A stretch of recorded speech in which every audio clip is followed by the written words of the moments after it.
or whatever backyard apparatus they use to prepare video games. Let's hope that all of these are fully cooked either way. Here are July 2023's biggest game releases. On July 4th, you can be a real son of liberty by firing off some Guns of the Patriots in Synapse. This PSVR 2 exclusive features the voice talents of Metal Gear Solid alums David Hayter and Jennifer Hale. It's from the studio behind the VR tactical kayaking game Phantom Covert Ops, which definitely had some Metal Gear stealth DNA. Synapse, on the other hand, looks more like Superhot crossed with Limbo, but if you're in need of some VR missions with a side of codec conversations, give it a shot. On the 6th, there's Guilt, a surreal narrative adventure that was formerly guilty of being a Stadia exclusive, and thankfully it's been exonerated and is now running on everything else except for Switch. The Legend of Heroes Trails into Reverie, the latest entry in the extremely long-running JRPG series, was released in Japan way back in 2020, but on July 7th it is finally coming to the West, fully localized for PC, PS4, PS5, and Switch.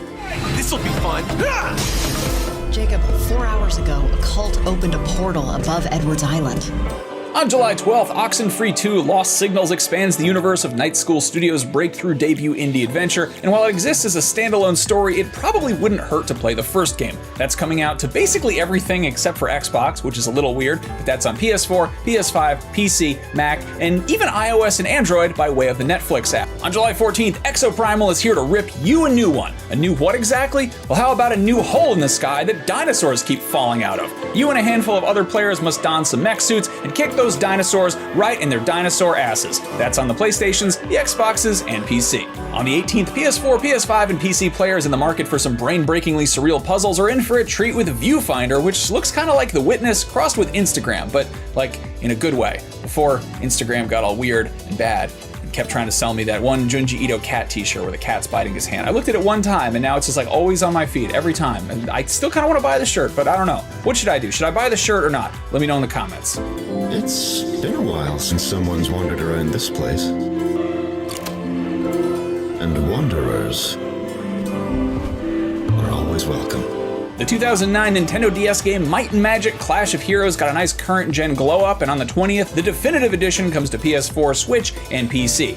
A day later, thousands of disgusting vermin will infest your Nintendo Switch when Pikmin 4 drops. It's up to you to boss them around and save Captain Olimar's bacon from all sorts of even more horrifying beasts such as Bulborbs, burrowing Snagrets, fiery blowhogs, toady bloisters, and water dumples. That's right, water dumples. Those are back.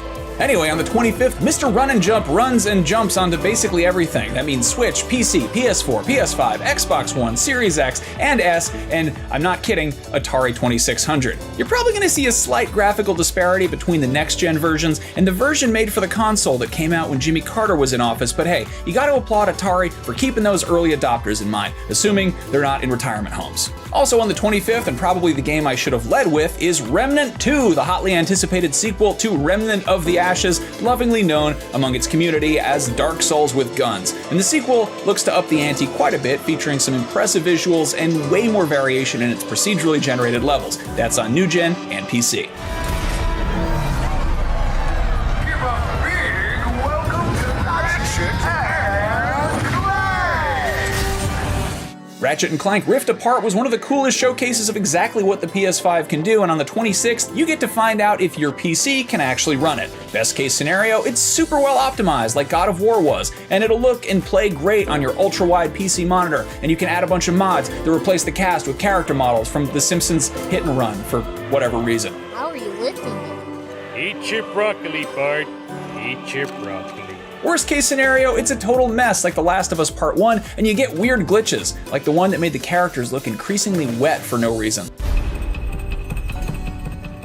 On the 27th, Bimmy and Jimmy are back to rescue their girlfriend from Abobo, probably, in Double Dragon Gaiden: Rise of the Dragons. It's an all-new Double Dragon game. I don't know why I said that. It's pretty self-explanatory. On a related note, when's the last time you watched that Double Dragon movie? Because it is a beautiful mess.